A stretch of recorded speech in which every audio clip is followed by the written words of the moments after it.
MBT movement, I have my very special guest here, Miss Lindsay Little. Is that correct? That's correct. Yeah. Awesome. Yeah. We had a conversation a few weeks ago just getting to know each other, and I really vibe with your energy, everything you're doing in terms of the work that you've been doing. Your background, we kind of have similar paths, interestingly enough. You being from the massage world, you having worked with different populations, kind of helping them figure out their journey and their path to their healing and their recovery, to becoming their highest version of themselves. In that same way, I do that with the body work, with the injury prevention, the athletic training, sports medicine background that I use. So kind of different soups from the same pot, so to say. But why don't you fill in guess a little bit more about what you've been doing, who you are, your background, so listeners can get a better idea of kind of the path that you've taken. Yeah, sure. And thanks again for having me. I also Mhm. really enjoyed connecting with you and very glad to be here. Yeah. I would say my path is a little bit non-traditional or non-linear, Hmm. I should say. I've been in lots of different worlds and the nonprofit space, higher education, and Hmm. primarily working with refugees, asylum seekers. But really, a lot of my journey has just been my own curiosity and my own experience because I've always been really interested in movement, working Hmm. out. I've done some marathons, and I'm really curious about the body, but also around mindset, beliefs, and how that intersects. And so that's kind of how I started on this path. And massage school was just for fun. I never really intended to be a massage therapist. But then Yeah. through that, I learned about somatic experiencing. And then I started that program and really was on this path to do more coaching, which I still enjoy, Hmm. really from the somatic place. Yeah. But I just find the body so interesting. And so, yeah, I've also studied personal training. And Yeah. again, I think it's really interesting to see all these threads. Or I like to find all the different threads through all the things I've learned and all the communities I've been a part of. Yeah. Through the work that you've done, like kind of like going down that rabbit hole, was it more from the perspective of your training background, like you're training and you're noticing like these sensations in your body, or maybe you had to work through something, you're like, what can I do recovery wise? And did that start the massage journey? Or was it you working with the refugees and the populations and the clients you've worked with? Or was it like a little bit of a Mm. combination of the two? Yeah, I think a little bit of a combination because I Yeah. had some of my own injuries. I had plantar fasciitis. I was Uh-huh. hospitalized at one point. Yeah. And so I've always been curious about what I'm putting in my body in terms of food Uh-huh. and in movement. I've always enjoyed having a practice of movement. Yeah. But also, yeah, working with the population I've worked with, I've also done college and career coaching. And Hmm. I would notice that a lot of the people I've worked with would want to do things that they didn't really seem excited to talk about. They'd Mm. come and meet with me and say that they're interested in a program. And I'd say, well, tell me more about your background. And they'd light up and tell me about these businesses they started, these degrees they had.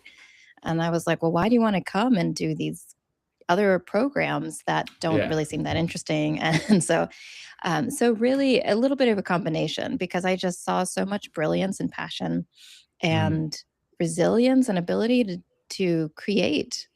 Yeah. But it seemed kind of tampered down by all of these things people thought they should be doing that maybe Like, weren't really in alignment with what actually excited them in life. oh, it was like it almost sounds like they were giving into like the external pressures versus like following their intuition and like what their inner voice was speaking to them about, like what they should pursue. Was it more or less like the uncertainty of the path that they were on versus the security they could get from something like a traditional job? Or was it like parental influence, like working with these Mm, students? Was it like, oh, I really want to do this, but what everyone is saying, or what the cultural norm is I should do that. mhm. So you know what I'm saying? Like, what were your Yeah. findings? What did you see with a lot of these people? Yeah, what I found was just not a lack of awareness of knowing what options were actually available. And Oh. so it was, oh, I've got these 3 options when maybe Yeah. there were actually so many more options. And Mm. and and those in this place of leadership or some sort of power. And I don't mean Yeah. that I use that word in a way that sounds, how do I say it? What's a better word? I mean, in terms of energy, right? Yeah. Or how we might put someone on a pedestal over us as teacher, instructor, someone who knows more than we do. Oh, yeah. And so, oh, this person is telling me that I have these two or three options. So these are my two or three options, rather That's than all. really Yeah. tapping into one's own inner power. And Yeah. yeah, options are great. I think sometimes we do need to know about what these options are. However, I Right. find so much more power in knowing this is what I'm really interested in, this is what I want to do, and sort of Yeah. going backwards from there, rather than maybe Mm. I'll do this for a year and do that for a year or X number of Yeah. years, and then eventually I'll do the thing I really want. Oh, And I like to interesting. look at it as, well, what is the thing you really want? Which Yeah. can always shift, right? I think even I find in my own experience, the thing I really think I want or want maybe 10 years down the road, or what I might think is, X number of years, as I Right. start on that path, I might shift and say, this is actually not what I want. But to start from that future rather Hmm. than, well, let me do X, Y, and Z before I can even begin down that path. Yeah. And so that's what I'm really curious about. How do we get to that future path Uh-huh. faster? And what are the Yeah. things in the way of getting there in terms of our beliefs, the pains, the ways Mm. that we kind of shrink ourselves or give our Yeah. power away? Yeah, it's this definitely there's definitely the psychological component to it, and then it's also like Mhm. knowing what the thing is. Like you were saying, like in terms of like powers and pedestals. I like to say, I mean, it's kind of the same sort of like the mindset, like scarcity versus Mm. abundance mindset, where like people Mhm. are like, Mhm. okay, I need to do this, I need to accrue, and it's almost I want to say like it's almost in alignment with like hoarding. Like hoarding Mm. is as much as you see someone who is a true hoarder have a bunch of things. You could one could say, oh, they're in abundance because they have a ton of stuff, but the other side of it is Mm. like maybe they need that much stuff because they feel they're going to run out of it. Like, oh, this is only Yeah. going to last for a certain amount of time, and then I'm out, and then I'm just stuck with having to rely on the system where I don't want to have to do that. um and in the same note, it's like how you're explaining, like these students, they come in, they have this vision of what they want to pursue, but maybe they're in a degree path. Let's say like they're they're in an engineering program, they're learning to be an engineer, but really they want to start a food truck. So like it's kind of backwards because they're learning an engineering path, and all the professors are saying these are the options you're given as an engineer. They know nothing about a food truck, but there's this person here Mhm. wanting to do a food truck. Maybe there's principles that align within the program of engineering. Like I hear a lot of the time it's like the way you think kind of like predisposes you to like being a good engineer, because you have to be very Mm. like Mhm. mechanically oriented and minded. But in the same sense, like as a business owner, you have to be very mechanically oriented and organized and minded in that sort of way to like know that you're learning things in a program, but know that that's not the end all be all. And like the options sort of like compartmentalize you to like one area where in reality there is no like obstruction other than the obstructions we place in our own mind on ourselves in Mm. that same way, Mhm. right? Yeah. Yeah. Yeah. Mm. Yeah. I don't know where I was going with that, but that's just kind of an interesting observation. I was thinking about when you were talking. I was like, yeah, that's Yeah. kind of interesting to Well, think about. it is interesting too, because I feel that Yeah. we do that so much without recognizing it based on the communities we're raised in, the families we're a part Yeah. of, or just what we have access to. And Hmm. so sometimes I think we are kind of programmed or taught, or Mm. whatever word you want to use, to Yeah. stay in these smaller boxes, not Yeah. realizing, oh, we can really expand and do Uh-huh. something different. And it can be a little scary. I don't Hmm. think it's necessarily easy, but I do Hmm. think it's simpler than we make it out to be. And sometimes the simple is disappointing. I find Yeah. anyway. I'm like, yeah. Limited. It's very limiting in that sort of way, I feel. Yeah. Me growing up, I'm from Hawaii originally, so it's like an island. A lot of people are Oh like, yeah, you're on an yeah. island, you only have so many resources. You're like, you're on an island is what it is. But so I guess that's kind of why I wanted to expand out and go see more than what I was exposed to growing up.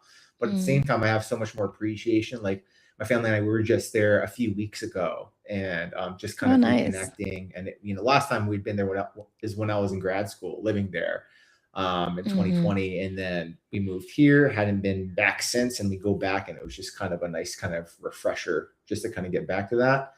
Um, but yeah, like knowing your upbringing, like not dismissing or not like abandoning, the upbringing of where you come from, Mm-hmm. because that's kind of like the foundation, but like saying like, okay, I have this foundation now, like what more can I add to like my garden or my Mm-hmm. arsenal or my Mm-hmm. pot to make this more like of a fruitful bounty in that sort of way. Cumulative. Yeah. Yeah. Yeah. So Yeah, with I find what, it's almost like, no, sorry, keep going. well, I was just going to say, I feel like it's this expansion versus Hmm. constriction. And that's kind of simplifying it a bit. But Yeah. sometimes it's like we're getting away from something, which is actually Mhm. more avoidance, but it might look like expansion. Yeah. But it's really a fear to really approach the thing that feels a little bit uncomfortable. Yeah. And so being able to really determine, is this something that's helping me expand and be more expressed in Mhm. life? Or is this, and it can be different for each person, I find, right? For one person, Mhm. that can be expansion. And for someone else, it might be constriction, where they're actually giving their power away or becoming smaller. Yeah. Yeah. I think another thought that came to my mind during that was kind of like the whole idea of, like ebbs and flows, peaks and valleys, black Mm, and white, yin and yang, opposites of balance, respiration, even in the sense that like you have to like take it in. So like you're taking in, mm-hmm. you're absorbing, you're learning, you're growing, but then there also has to be like the constriction to be able to, I don't know, I almost want to say like process and integrate or take the time, step away, be able to like disconnect from it. We kind of know this as like burnout, where you do too much of Mm, one thing and then you just kind of like I do that pretty often. As I go heavy into something, I learn something, I'm like, this is amazing, and then I have to take a step away from it, and then I notice that like that step away is like the way that I kind of am able to like internalize the information, make sense and mm-hmm. use of it, and then bring it into like real life.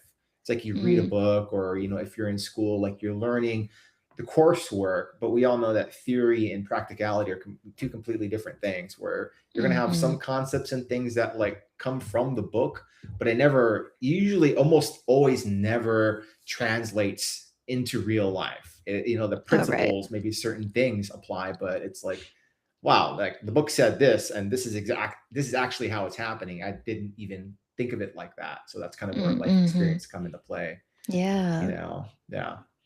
Um, yeah, it's pretty interesting. Kind of going off of a tangent. I want to make sure we're continuing to grow. I mean, this conversation is just all encompassing. Like you do the body work, you do client work, you do like more somatic practice now. So I want to learn a little bit more about like, what you do with clients. Your entity name is Soma Lingua as well. So like, what does that mean to you? How did you come up with that? And like, how do you integrate that into what you do with the people you work with? Mm-hmm. Yeah. So really, I'm interested in, well, Soma is a reference to the body and Mm-hmm. lingua to language. And so I like the idea that there's a language that is part of who we are in terms of our expression, our essence in the world, how we move Mm-hmm. our body, how we communicate with our bodies. And so, really, what I'm curious about is congruence, how the words we say match our body language. Mm-hmm. And and how we can also take in information through all of our senses, through what we hear, through what we see. So there's really a lot of communication that, and I'm sure you see too in your work, through movement, how we move in a space, how we take in information, because we might walk into a room that we feel really comfortable in, and we Mm-hmm. might be softer and more uh, move with greater ease. Whereas Right. other spaces we might feel this energy of whatever that doesn't really vibe with us, and Mm-hmm. we might not feel as comfortable in the space. And so what I'm really curious about is how can we be find that safety and comfort within ourselves or presence so Mm-hmm. that we can show up without being impacted. And again, it's like giving that power away. So if I walk Yeah. into a space where I don't feel that comfortable, what happens if I can just be with myself rather than giving my power to the space, or Mm, losing myself in the space? And so the work that I do with others is really looking for those spaces of constriction, those mhm. patterns of constriction, which can come through storytelling, right? It can be a client talking about what happened sometime in the past or something that they're looking forward to in the future. And again, Right. their expression as they talk about these stories, and I don't actually like to get too much into the story. And so there can be some interruption, but Mhm. it's, oh, as this is being described, there's some constriction. Yeah. Or we just pause and notice, oh, we might pay attention to breath, or there might be an Yeah. image, or there might be a memory that comes to awareness. And so the story is really just to find where are those patterns of constriction, and then Mhm. allow them to show up, and to acknowledge them, to be with them, and to let them complete. And that Mm, could come in any kind of form. So through um, it could be a cry, it could mhm. be a word, an expression, Mhm. or it could just be a movement. It might not even feel like anything. And Mhm. so I do that through the coaching that I do, but also with body work. And then the body work, there really is no story. If someone wants to talk, I definitely Mhm. encourage that. Mhm. But again, it's about the experience. What is the person noticing in their body and their sensation? And then I am working with them with their breath. I like to partner and Mhm. collaborate with the clients I work with. So I never feel that I'm the practitioner doing something to them, but rather we're Mhm. working together. Whether they talk or express what they're feeling or not, their body is responding to the touch they're receiving. And so, Mhm. yeah, I find it's really fun. And I'm always interested in what's the most direct thing we can do where we're tapping into a little bit of discomfort, Mhm. enough to allow there to be movement through it, not to create more pain or to make this new story. Well, now this thing created this. I'm not really into the meaning making, I suppose. So we're just Yeah. trying to find the path to the constriction, I and gotcha. let that It be free. Yeah. I see. Okay. So is this mostly like one-to-one work with clients? Like you're working with them in person? Is this like integrated within your massage practice, or how do you, I guess, how Mm-hmm. does this look like? How does the client journey look like from your model? Yeah, it can look like a variety of different ways, because I work with Mhm. people one on one who want to do, your traditional massage, and those who are Right. interested in doing something a little bit different, which we Mhm. go a little bit deeper, whether it's structural, emotional, or whatever Mhm. that looks like. And those, I find that to be more fun and more interesting than just Yeah. the traditional massage. And that is in person. But then I also do work on Zoom, and Okay. that involves movement. So we can do movement, me and the client, or me with the client, or the client on their Mhm. own, sound, and then self touch. So there can still be a touch component, but the Mhm. client is directing the touch. And sometimes I find that that work is even deeper. Mm. Oftentimes it's deeper. Um, and so it is a very different kind of work. And then I Mhm. also work with groups too. I do, I've done some workshops, but I've also worked with some organizations, doing retreats with them, and Oh. also workshops, and even month-long coaching engagements to really get to the heart of some structural challenges within the organization and relational, but again, through the body and different movement practices. And it's actually, again, really fun. um, Mhm. but yeah, so I work in a variety of ways, and I find Okay. it to be more interesting too. Yeah. Yeah. What population would you say was where you learned the most? Because I know you even traveled around, like you've gone to Oh yeah. Indonesia, right? Hmm. You're working with the refugees in different populations. You're probably working with Gen Pop as well. So like what did that whole sort of like journey of experience kind of teach you, and where were like probably your biggest learnings? Mm. I think in some ways, well, I feel like I'm always learning, right? But Yeah. Definitely the ways that we like to separate culture, or Mm, say, this group is like this, or these people are like that. right. And I find that we're all just humans having Mm, an experience of life, and there's way more similarities than differences, but also the similarities and the uniqueness is super important to celebrate.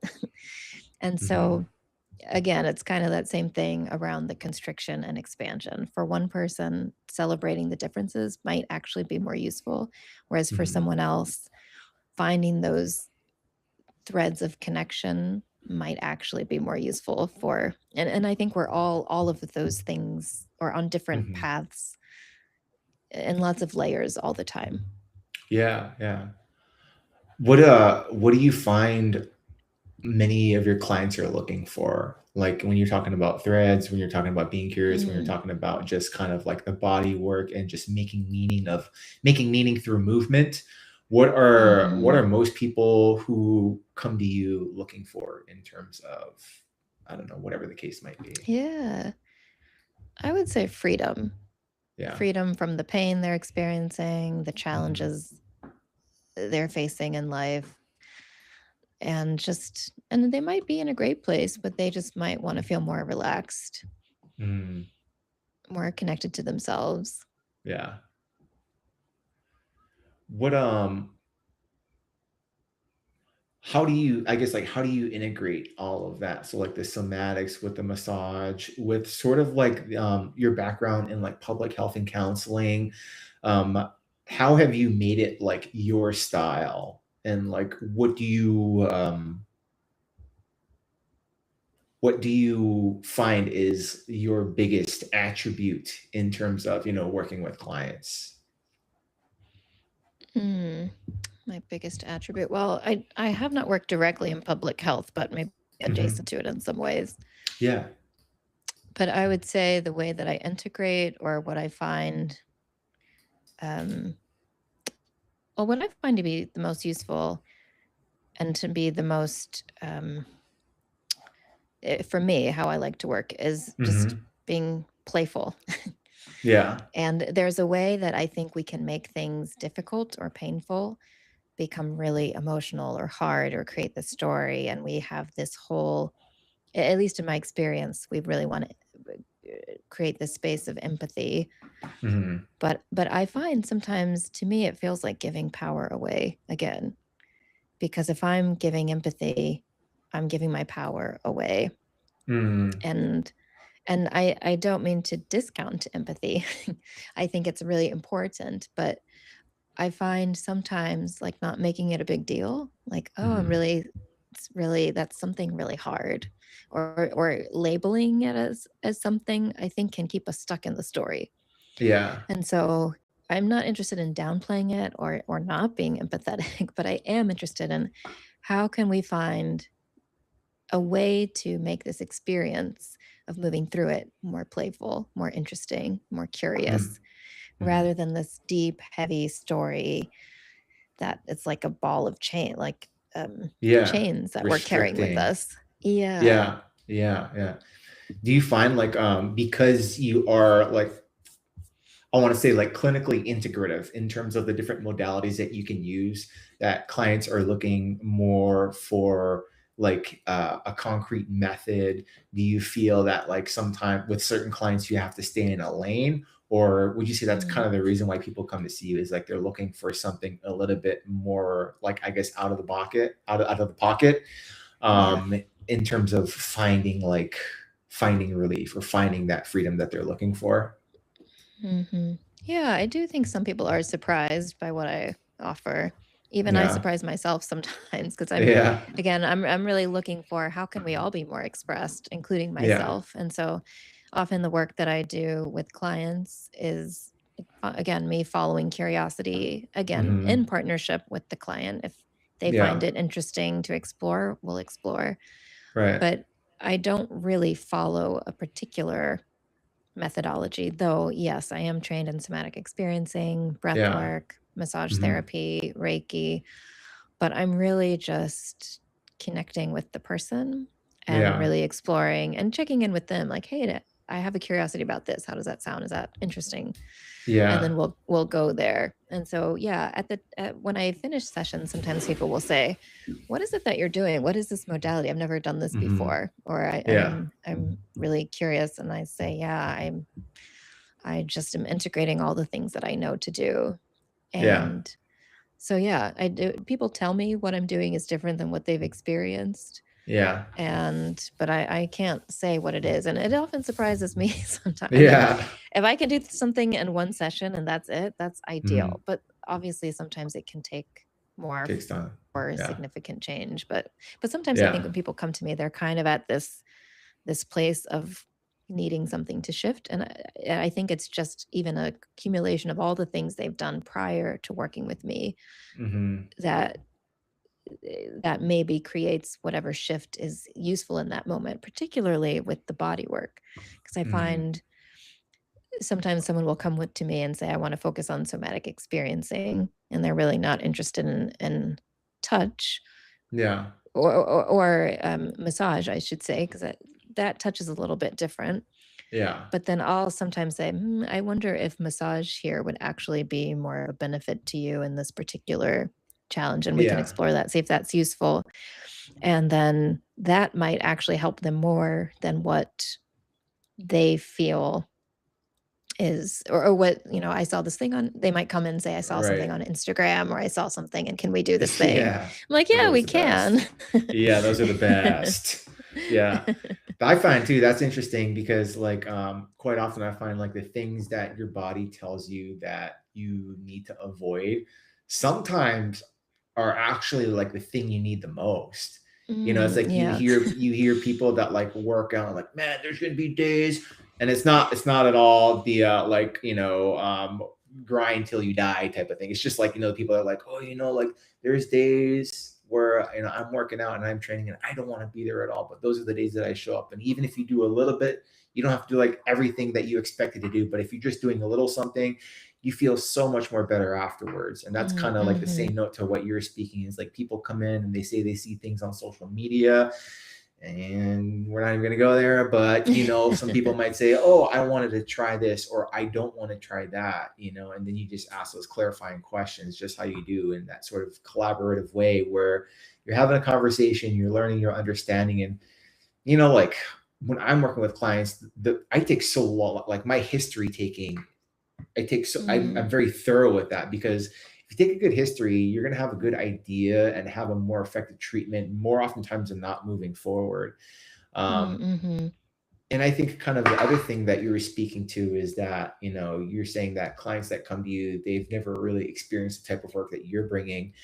It's like having all the tools and knowing like what's the most meaningful thing that you've taken away when you've learned to acquire that tool, e.g., taking a continuing ed class and like they teach you all of these concepts over a weekend. You're like, well, that's amazing.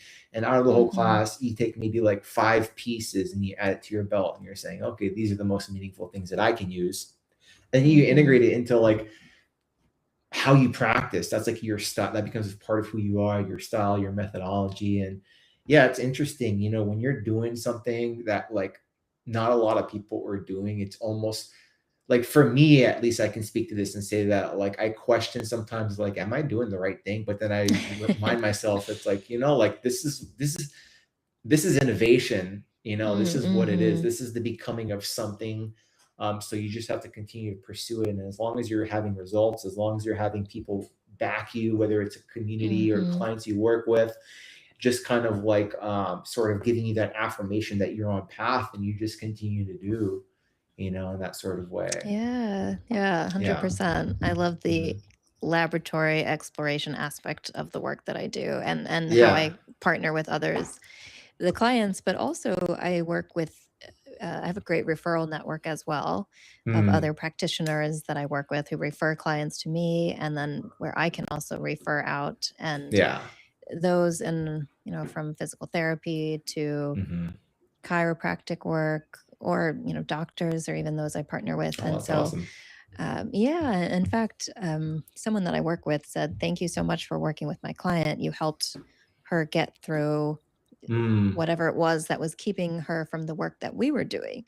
And so that was really cool to see how, we can partner and work with others as a Mm, team. I think that's another piece of integration, right? So yeah. just like you and I, the things that we learn, the tools and our experience, how we're integrating that into what Hmm. we're offering. I also Hmm. find that working with other practitioners as a way to integrate or to support the clients. And even for me, I love having different practitioners that I work with where I am the client, where Yeah. there's so much that I get to learn and experience. And yeah, I can get stuck in traps myself too of social media or wherever I hear that this is the thing I should be Hmm. doing, or this is the thing I haven't done yet. And Yeah. I'm like, well, no, I'm not interested in that. But those that I work with who are like, yeah, this is just something that I do. And there's so many ways that this might serve one person and might not serve someone else. I think Yeah. those are the kind of people I really enjoy working with rather than the ones who are like, oh yeah, I can help you with everything. So Right. I do Yeah. find that working with a variety of people can be really useful. Yeah. What was the discipline of the practitioner who reached out to you and said that you helped their client get over the specific hurdle? Like what did they Oh, practice in? it was a physical therapist. Oh, okay. Awesome. Yeah. Yeah, Mhm. that's like the biggest thing that that I like speaking to is the power of the referral network. And as Mhm. a practitioner, like you're gonna have your specialization that you work in, and that means that you're not gonna know everything. Like I'm not gonna Right. prescribe Yeah. meds, but I have someone who's really good at that. And if that ends up being the case, even working within like oh, pardon me, even working within a holistic lens, having practitioners like Mhm. saying that, okay, like I'm the movement guy, but if this isn't a movement thing, if it's a psychological thing, like I'm very general when it comes to that, but I have someone who's very good at, whether it's talk therapy or whether it's functional Mhm. medicine or whether it's hormones or whatever the case might be, is like you have like each practitioner in your back pocket to say like, okay, like I think we've kind of reached our limit. Like I'm not I'm not a sleazy business person, so I'm not just going to take your money and not help you. Like I want you to go see this person because I feel that, we're kind of at the peak of what I'm able to do for you. And I think it's in your best interest to go here because that's just going to get you basically, that's going to continue your road to recovery more or less is kind Mhm. of the whole idea here, right? It's like we Mhm. don't we want to be in the business of helping our clients achieve the highest version of themselves, of finding their healing journey, of helping people. That's kind of the Mhm. biggest thing. It's like at the end of the day, any good person wants to help people. And when I was in grad school, I went to grad school for athletic training, and then Oh, okay. we're all in class day one, and the instructor's going Mhm. around like, "Oh, why did you want to be an athletic trainer?" And like nine, like 8 out of 10 people were like, I want to help people," and then that kind of got me Mhm. thinking. I'm like, any good person wants to help people. Like, how do you want to help people? Is like the next question. Is like how, like okay, we know Mhm. your why, but how are you going to achieve that? And that's kind of the question that a lot of people got stuck on. Mhm. And I just started to think more and more about that. But, it's health, it's well being, the saying health is wealth, more or less just kind of, us as, healthcare practitioners, as holistic practitioners. We're looking for alternative ways outside of like the Western medicine model to say, hey, what can we do to continue our path to healing? Because the Western model is good for certain things, but there's other things that it's just not really tuned to do. And people almost over rely on that model because of Mhm. it. So, it's Mhm. sort of like our responsibility to put this information out there to say, hey, have you tried somatics? Have you tried body work? Have you tried movement? If you have tried it, like what have been things that have worked for you and have not worked for you? Just like any good like assessment or evaluation, you're getting to learn more about your client, their journey, so that you can Mhm. best serve them in your way, the way that you work and practice, right? Yeah, definitely. Yeah. Hmm. Yeah. So in terms of having the awareness with your clients, being curious, what do you find when you're working with clients? What has been sort of like, do you have any memorable client stories where you were working with someone and they had like a drastic change or something that was really limiting them that you were able to help them grow past? through this like model of awareness and being curious? Yeah, I would Hmm. say from a variety of ways I've worked with people. Well, the one I just mentioned with from the PT, when they Hmm. talked about their client, they said, wow, when this client showed up, their face looked different. They were told their presence was very different than how it was previously. So that Hmm. really was, I'm so glad that they had that experience. But I've also helped or worked with people transitioning through divorce and feeling really stuck and moving that divorce forward. Hmm. And yeah, variety of things from something really small to something really big. But um, yeah, even I've been surprised. There's someone I used to work with that would move a lot. Mm. And as they started to sort of connect with themselves more deeply, they were calmer. I don't want to say Mm. calmer, but just more, I guess, still more still, to the Yeah. point where I kept thinking, did Zoom freeze? Like, is this the Oh, same so you're doing person? this there, you're like on Zoom with them and they're like Hmm. standing up, like dancing around while you're like talking to them, like that sort of stuff, or was Just it more spat? they just moved so much, and everything that they Okay. were Like describing, fidgeting. talking, yeah, fidgeting, yeah, Yeah. fidgeting. Okay. Yeah. And then they came to a place where their presence was just very different. And Oh. yeah, and I thought, did Zoom freeze here? Like, what happened? They seemed more like embodied, like more into their skin, sort of. Yeah, more connected Interesting. to themselves, more present, more able to Yeah. be with stress, comfort, or discomfort. Yeah. Yeah. Oh wow. So like that's almost like an example of, pretty high level like disruption, when it comes to that, like what's something that you learned working with clients in terms of like resiliency, like from working on people who've had these sort of whether it was extreme disruption or maybe it was dysregulation or however you want to perceive that as, what's one of the biggest lessons you learned about like resiliency in the body and the human condition? Mm. Well, I can speak to my own personal experience because Yeah. I have had lots of challenges that I sometimes forget about. Some really hard things have happened that, Hmm. I've had clients that have similar experiences. Of course, everyone is experience is unique to them, but Hmm. sometimes as I hear people talking about their experience, I think, "Oh yeah, I forgot I've also gone through something similar."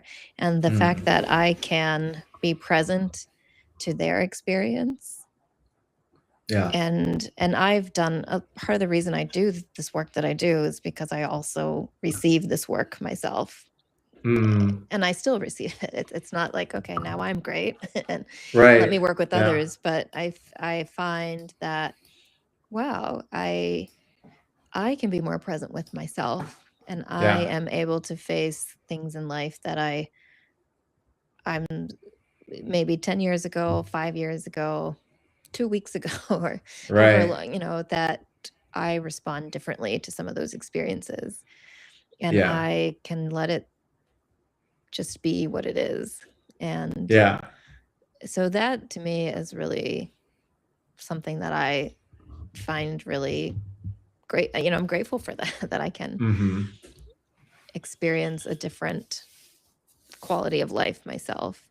Yeah. Yeah. That's why it's called practice, right? And you can even be a student of the practice in that same sort of way where you're continuing to grow, whether it's martial arts, whether it's, in the clinic, whatever. There's a saying I always like to say, who cuts the barber's hair? And that's what it Mm. is, right? Mhm. Like you got to get your hair cut still, unless you're just growing it out. Oh, yeah, Like yeah. you're an amazing barber. Who cuts your hair? Some barbers gonna say, "I cut my own hair." Okay, cool. Mhm. But that's kind of that's it right there. Like who cuts the barber's hair is kind of Mhm. the sort of Yeah. philosophy there. Yeah, and a lot of Yeah. people that I will refer people to are people that have been my own practitioners. So I have Uh-huh. colleagues that I've connected with, Yeah. but then also those have been practitioners. And sometimes even those practitioners, they say, "Oh, they want me to do more sometimes." And Mm. and that, I guess, is another way that I'm like, "Oh yeah, this is really cool what I'm doing. That's a little different, and the unique thing that Yeah. I'm doing. So Yeah. That's awesome. Yeah. You give a killer fade, right?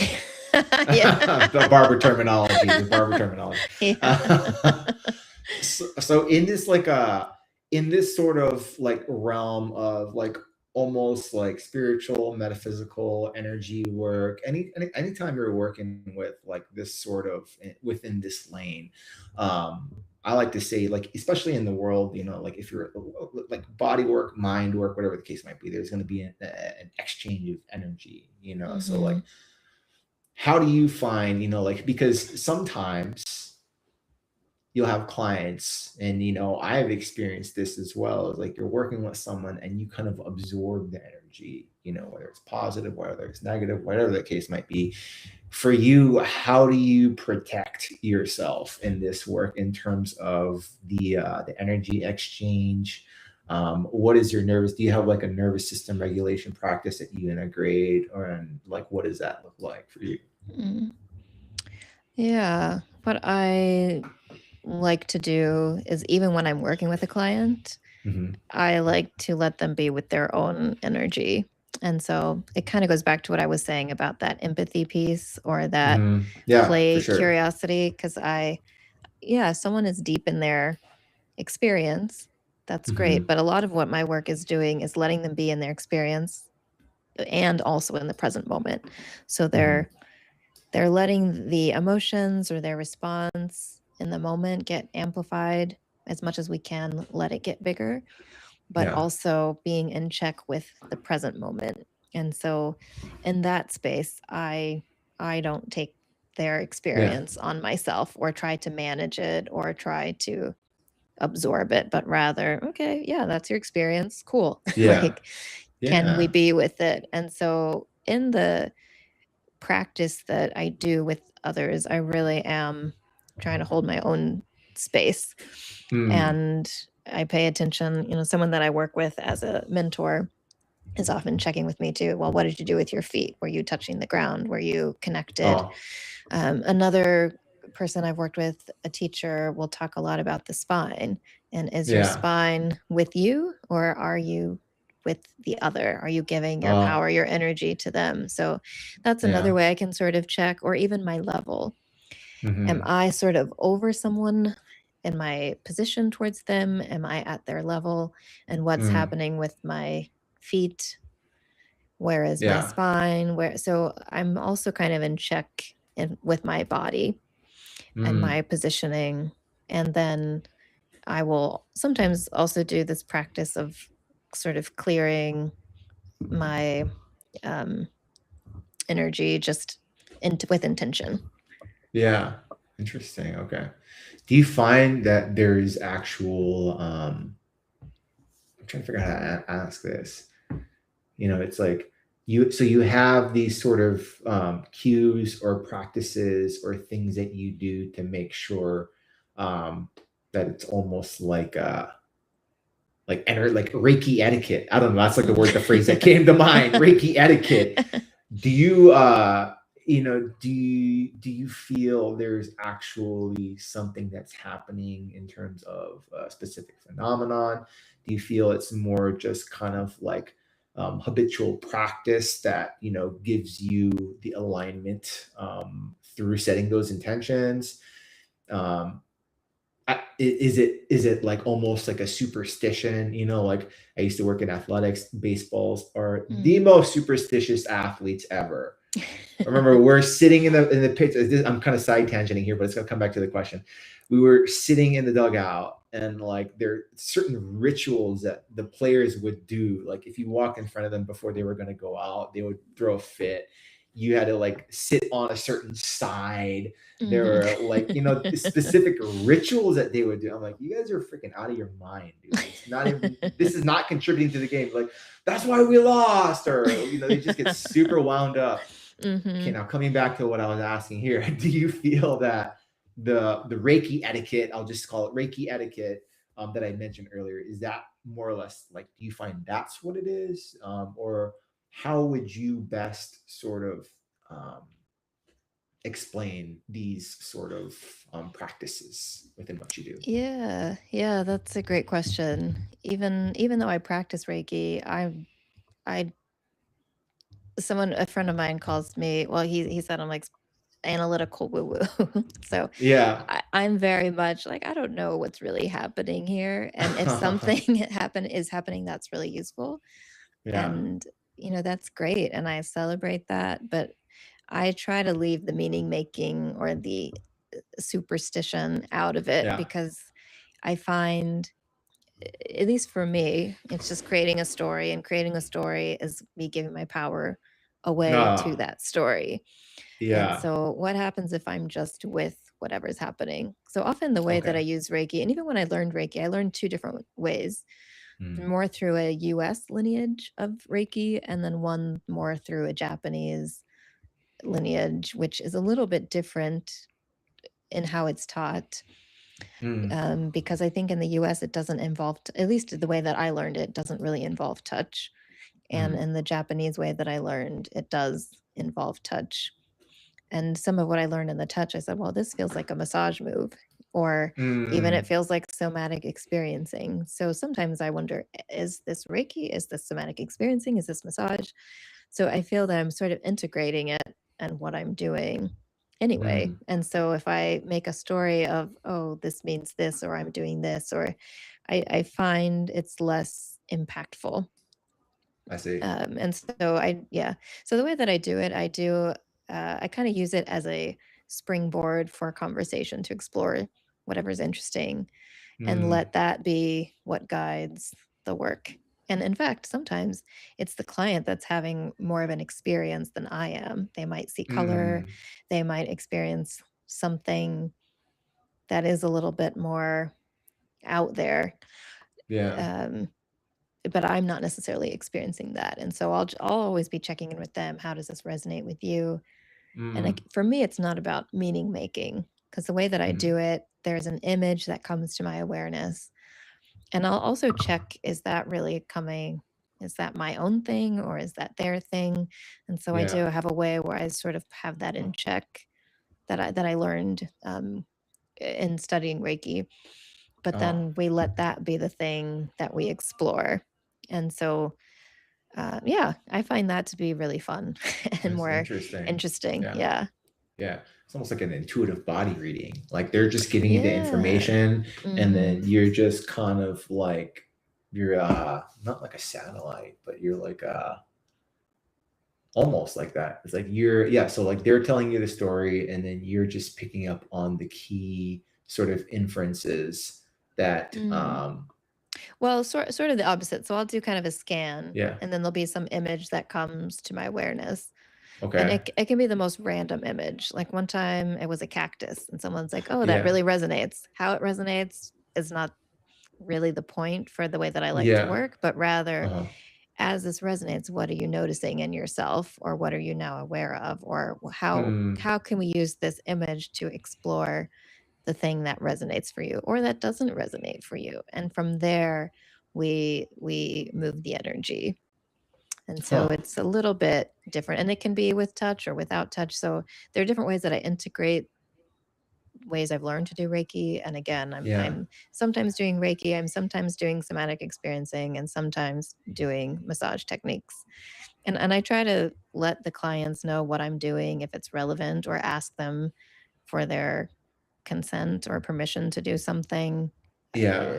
that, and I'm always checking in, because I did some work with someone the other day, and I said, I have this image of you. Um, uh, it was like vomiting something black, just this black gunk coming out. And You had the image of them when you were working with mhm, them. mhm. Okay. And Uh-huh. they got kind of scared, and I said, oh, we can stop this if you'd like it. But I said, my sense of what's coming out is more a metaphor Purge. of, yeah, Oh, purging, detoxing, something yeah. good. And I think they had this fear of, oh, I'm getting sick, and Oh, yeah, yeah. and so that's why I don't like to put meaning to it. I just Uh-huh. say, oh, what shows up for you? And maybe it could have been an exploration of, what does it mean to feel afraid and scared? And that's something we could work with. Mm. Or it could have Okay. been, what does it feel like to let go of something, right? There's so Yeah. many ways to use that Interpretations. image, Yeah. yeah, Oh. as a like content, or as a prompt for curiosity. And then so that's how Mm. I practice Reiki. Gotcha. So Yeah. would that specific example, where you're having this conversation and you're saying, I see you vomiting, and then they're giving you their feedback, is that more influenced from the somatic side, the Reiki side? I mean, you're not touching, and unless you're touching them while you're doing this, and that would probably be more integrative with the massage as well. Hmm. But those questions, is that more of the somatic experience that you would probably lean more into? It really depends. Yeah. With that particular person, I did feel putting my hand in a particular area on their Mhm. body would be, I just felt like that was the thing to do. But again, Yeah. I'll check in and say, is it okay if I put my hand here, or would you prefer that I do something else? Or, I really Yeah. don't just, oh, I'm going to do this to you. But again, I want to be in Right, right. collaboration. Or Yeah. how would it feel if I put my hand here? Or do you want Okay. to try it out and see how that feels? Or sometimes Okay. I might encourage sound. Mm. Um, but it's interesting because there are times where I've placed my hand somewhere and someone said, "Oh, I was seeing color, and now when you put your hand here, the color changed." And it feels to kind of Hmm. say, "Oh, okay, well, let's describe that." And so again, I'm not looking for an answer. I'm not trying to do something to someone, but rather I'm way more interested in what the color they're experiencing than the image that I'm aware Yeah. of. And so however the client can be guiding their own experience and Mhm. even interrupting my curiosity, I always want to celebrate that, because again, that is the client, from my experience, or from at least the lens I put on it.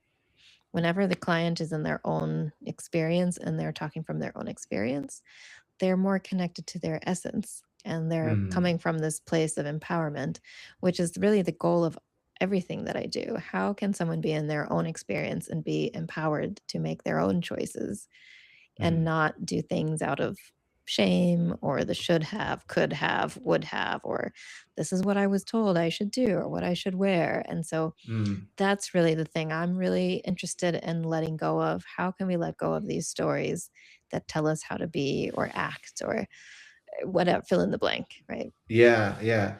So, oh man, okay. So I had a few questions that kind of came up. Let me just see if I can remember them here now.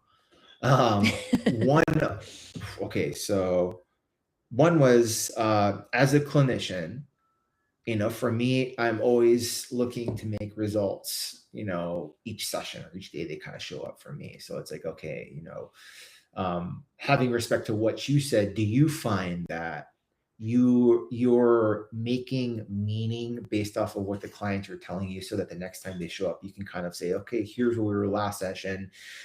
What are we working on today? And then kind of moving forward from that. Or are you starting fresh each session? Like, do you like to make meaning? Do you find that it's helpful? If you don't, have you ever done that in the past? You know what I'm saying? Mm-hmm. Yeah. Yeah. So it kind of depends on how I'm working with someone. If it's Hmm. just a one off session, then yes, it's okay. What is it that you want Hmm. to, what's your goal for this session? Okay.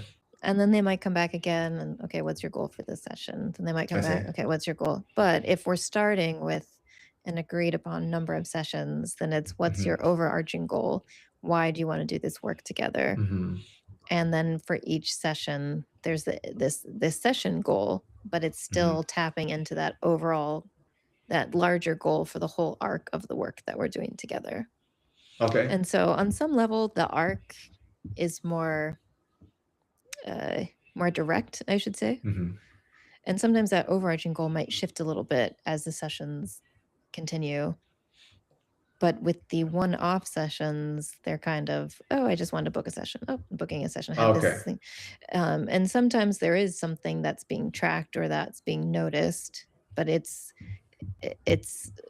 outside of an arc. So I find it's a little bit more mm, context. It's a more, how do I say?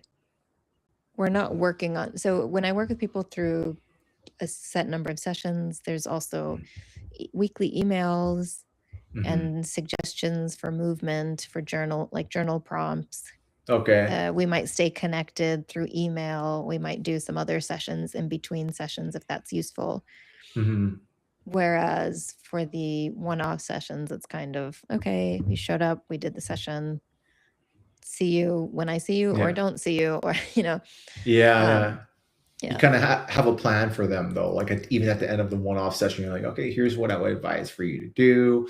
Um, Reach out if there's anything I can provide insight on. Is that kind of the vibe that you leave them off Mm. with in that sort of way? If they, Mhm. I don't actually like to have homework necessarily because Yeah. most of the one-off sessions are pretty much all the one-off sessions are the body work. For the Mm. coaching, I do more of an arc, although at times I do one-off sessions with the coaching. Okay. Yeah. Um, but I'm really trying not to create a story. So if you do this, this will happen, or you do this, you'll Yeah. see a shift. But Yeah. rather, what is it that you feel is how can you kind of trust yourself to explore what might be useful? And there might be some exercises we do. So, for example, if someone is not, um, how do I like, there are some movement exercises that Hmm. might help someone be more connected to a particular area of their body. Mm. Um, but I really like to leave it more up to the client to find what they find is interesting rather than what I told them to do. But yes, I will Gotcha. definitely give suggestions around things if it's useful or someone would like to have something to do. And sometimes the best thing is there's nothing for you to do because Yeah. then I Yeah. find sometimes those are the people that are creating another limiting story or Hmm. another pattern on top of a pattern rather than letting that old pattern dissolve. They're doing way too much. It's like, hey, Yeah. you need to do less. Do nothing right now. Right. Yeah. Yeah. Interesting. How would you? So I think the question I was trying to allude to earlier as well. How would you differentiate somatics from Reiki from massage? Because there's almost like really hard overlap, especially Mm-hmm. between like the somatics and the Reiki. I'm almost like, oh, okay, like how you're explaining it. What's the difference between the two? How would you explain it? Yeah, I would say that, and then massage, of course, has all kinds of modalities Right. within it and Uh-huh. offshoots of it. Because something else that I'm really interested in is structural integration, which is not quite Mm, massage. And I'm not trained in it, but I've taken some continuing education classes around it, which is yeah. really working with the fascia to Hmm. reorganize the body and in ways that help it align in gravity with Hmm. more fluently or more how would I say without putting letting there be more flow, less energy towards Yeah. something There's that yeah, it's a whole other thing, right? But I there's would heavy say overlap between the, yeah. the fascia and the traditional Chinese medicine as Hmm. well. Oh Like yeah, yeah. the cheese and all that. Hmm. So sorry to cut you off. Yeah. What were you No, saying? Yeah, keep I'm going. also going off track myself, but yeah, I would say massage in the way that I practice it is it's hard to say because I'm mixing a lot of modality or ways that I'm doing the massage, but it's Hmm. really, it could be relaxing the body. It can also Hmm. be, yeah, maybe that's how I'd say it, removing constriction Yeah, down through, regulating. Yeah, yeah. And energy blockages, that sort of stuff. yeah, I might not use the term energy blockage. Maybe I know Hmm. people like to say getting out knots. I Yeah, don't necessarily call it a knot, but yeah, I guess you could. like But trigger point type of work, yeah, that sort of stuff. Okay, yeah. although I don't really do trigger point either, but I just, uh, I don't know, whatever you think of a traditional massage, whatever those moves would be, effleurage, Yeah. petrissage, Yeah. Okay. and really allowing there to be more flow, more hydration in the Okay. body. Yeah. And the way that I would describe somatic experiencing, it's really interrupting these these stories or these patterns or these expressions that Hmm. never got to be completed. So maybe as a child, I held my breath and I've been holding it ever since, but not realizing it because that's my norm. Mm. And obviously, we're all still breathing, right? But there's a way that our body might not develop our chest in a more open way because we've been used to holding it. And so we might have narrower shoulders, Perhaps, right? And there could be a Mm, million reasons why this is the case. Um, but we can work with the body and with massage or somatic mhm, or structural integration to open up, or even breath work, right, to open up those spaces and engage those muscles that haven't been as engaged for perhaps decades. But we mm, can also allow whatever story, so through somatic experiencing there might be a story that's maybe bringing this positioning into one's mm, body, or it can just be whenever I talk about this certain thing, I breathe in mm, this particular way. And how can we allow that story and that breathing pattern to not be so connected so that I can just talk about this thing without having that experience of mm, my breath, as an example. So somatic experiencing is really trying to unwind these things that are overlapped, or it's called overcoupled or undercoupled, mhm, or that didn't get completed, right? So if I've mm, been holding my breath for all these years, can mhm. I talk about the thing that allows me to exhale? Yeah, And somatic experiencing is really trying to get at that. I It's see. really more focused on gestures and posture, or breathing, or eye gait, Mm, more how we move through life. mm, Again, there's so much overlap, right? And yeah. then I would say Reiki or energy work. Well, Oh, go ahead. for the somatic experience, would you say that the process itself for you is more verbal and observational? Like you're Mm, asking clarifying questions, and then the client is telling you their experience, and then you're noticing maybe their shoulders start to close off as they go into that experience because maybe they're really in that visceral moment. And then mhm, you are saying, okay, well, I'm noticing this is happening. Let me ask some clarifying questions, maybe go down it a little bit deeper, and then see if we can come mm, out the other side and mhm, clean up the pattern. mhm. Yeah, it's more getting the client to be aware of what's happening for themselves. Yeah. And then you can also, as the practitioner, give your observation as well. But, oh, did you notice what you did with your eyes there? Or Yeah. did you notice Interesting. anything that you're now aware of that you weren't? Oh, I'm noticing my breathing is shallower. Oh, okay, cool. Hmm. Anything else? Or if they say, oh, I don't notice anything, I Yeah. might say, oh, well, I noticed that your breathing Yeah. changed, or I'm curious if you notice this, or if that's really happening. And Yeah. so again, it's not to make meaning out of it, it's just to bring awareness. Like understanding for the client more than anything, Yeah. like you're just Hmm. having them. That's interesting. That's that kind of the same way. You can even do that with massage and Oh, education. For yeah. instance, like Yeah. you're doing a Hmm. glute release and you're saying your glutes are so tight because you sit at a desk your whole day and you never really get up and move around. So you got what I call sticky hips. That in Hmm. essence is somatic because you're helping them understand the bigger picture as to why they have a dysfunction in their body, with whether it's Yeah. structural Hmm. integration, massage, whatever the Hmm. case might be. Huh. Yeah, totally. And even somatic experiencing is not necessarily something you do strictly as Right. as somatic experiencing. You apply it to whatever modality you do. So even, yeah, with Mm. massage, asking about sensations and asking about what someone is noticing is applying somatic experiencing to massage. So Huh. when you learn somatic experiencing, you have to be very, very strict to just practice somatic experiencing. But in practice, you're really integrating it into whatever modality that you practice or Wow. that you're trained in. So the somatics in essence is just helping the individual gauge a better understanding as to why they do what they do with I would said say it's less pattern. about the why, but just more Oh, awareness. awareness. Yeah. Yeah. Hmm. Okay. Interesting. And then, Yeah. okay, I'll let you continue on with the Reiki. So explain the Reiki a little bit. Okay. And the way I explain Reiki, I just say that it is life force energy. And Hmm. however one defines life force energy, or just again, kind of like what I said about massage having more flow, but Yeah. it's the way that I'm doing it, I don't, again, similar to somatic experiencing, as I understand Reiki, you are infusing it. It's also about how the practitioner practices it. And Mm. so how one person practices is going to be different than how someone else practices.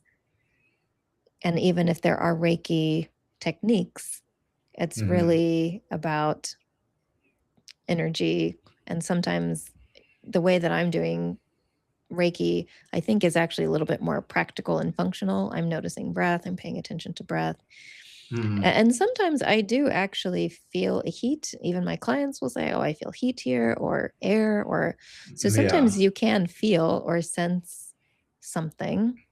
But I'm Yeah. also checking in too. Like, do you notice this? There's also air conditioning here. So Oh, is it the air yeah. conditioning, or I got a and heater on yeah. your feet there. Yeah. Yeah. Or sometimes it's, oh, is this an emotional response, or is there a nerve here that we touched, or is there Ah, how has your sleeping been? yeah. So Taking more sometimes of I'm a, yeah. yeah.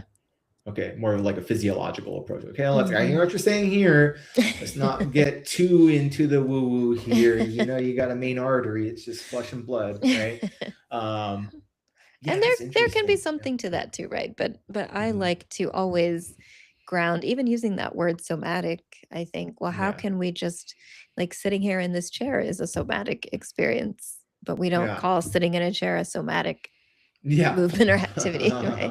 Brushing one's teeth, like, there's so many, going Yeah. for a walk, it's a somatic practice. So Oh, interesting. so yeah, I'm really less interested in inviting a practice and calling it somatic, and rather just Mm. how much can you be with yourself as you move through life? Yeah, it's almost Yeah. like you say Soma Lingua. It's like Soma patterns. Let's Yeah. understand the patterns of your body, right? And why they do Mhm. or why. Yeah. Um, wow, fascinating. How fascinating! I always say that every time I say that. If you know, you know. People crack up, and the reason I say this, I always say it around like practitioners or people who Mhm. get it because I'm like, oh my god, that's such a play on words. I almost want to make that a shirt. Oh yeah, you Um, totally should. how fascinating. Yeah, I first said that I was at this continuing ed course. It was a fascial distortion model Oh. course. That's like Mhm. the whole philosophy, and it was like day one, and they're talking about fascia and stuff, and I just said, like, how fascinating. The whole class cracked up for like 5 minutes straight, dude. Yeah, that's We're like, pretty okay, good. you want to cut your nails? Da-da. I'm like, oh, that's fascinating. Just curls. That's amazing. I like So that. okay, so you have this integration of somatics, of Reiki, of massage. For you, how would you best explain what you do? Like if it had to be a term, if it had to be a word, if it had to be something specifically, how would you explain that? I would say that I explore self Mhm. connection, how one can be more deeply connected to themselves. Yeah, that's awesome. I love that. That's the truest form of soma lingua, language Yeah. of understanding of the body of it all. Yeah, right Yeah. on.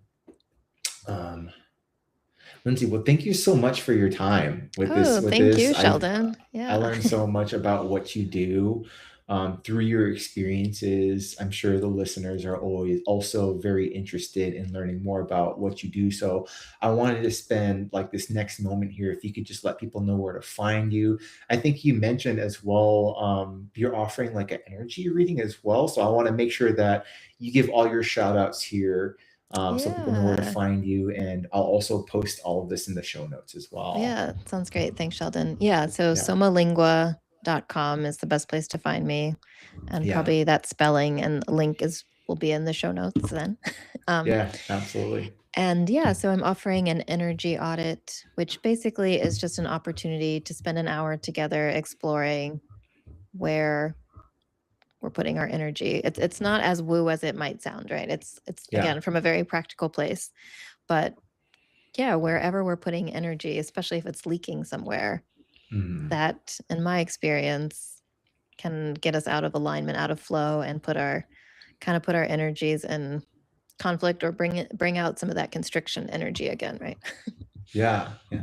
Yeah. Awesome. Well, thank you. Thanks for offering that. Like I said, I'll post that in the show notes so you can get to know Lindsay a little bit more. Check out our website at Soma Lingua. And again, I will have that link for the energy audit for those of you who are interested. This is definitely not within my ballpark. So I want to refer out, like we were talking about earlier, and get you all connected with the right person who knows how to do all this stuff. So yeah, awesome. Well, thanks again, Lindsay, for joining Thank me. you, Sheldon.